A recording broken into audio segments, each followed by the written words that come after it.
ప్రత్యేక తెలంగాణ సాధన, నీళ్లు, నిధులు, నియామకాల కోసం బీఆర్ఎస్ పార్టీ ఆవిర్భవించిందని రామగుండం మాజీ ఎమ్మెల్యే కోరుకంటి చందర్ అన్నారు. పెద్దపల్లి జిల్లా గోదావరి కని ప్రెస్ క్లబ్లో ఆయన మీడియాతో మాట్లాడారు. బీఆర్ఎస్ 25వ ఆవిర్భావ దినోత్సవాలను ఈ నెల 27న వరంగల్ జిల్లా ఎల్కతుర్తిలో నిర్వహిస్తామని ఆయన చెప్పారు.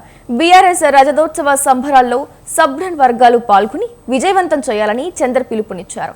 కేసీఆర్ సారథ్యంలో 25 ఏళ్ల పార్టీ ఎన్నో ఒడిదుడుకులు ఎదుర్కొని తెలంగాణను దేశంలోనే అగ్రగామిగా నిలిపిందన్నారు.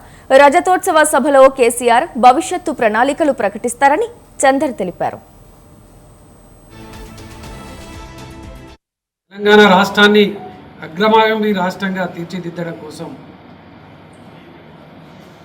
కృషి చేసినటువంటి గౌరవనీయులు కల్వకుంట్ల చంద్రశేఖరరావు గారు ఈ యొక్క భారీ బహిరంగ సభలో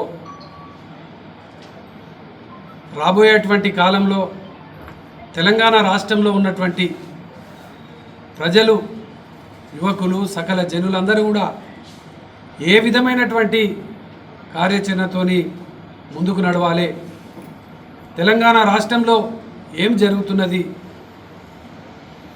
తెలంగాణ రాష్ట్రంలో ఉన్నటువంటి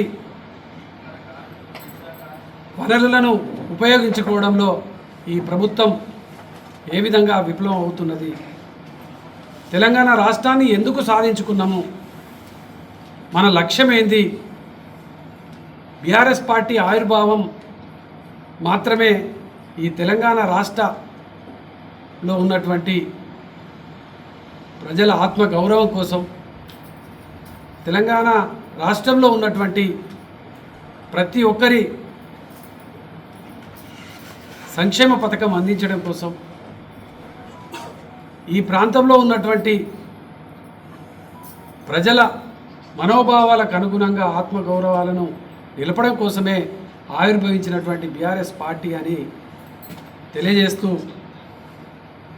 27న ఎల్కతుర్తిలో జరగబోయేటువంటి భారీ బహిరంగ సభకు రామగుండం నియోజకవర్గంలో ఉన్నటువంటి ఉద్యమకారులు, బీఆర్ఎస్ పార్టీ మాజీ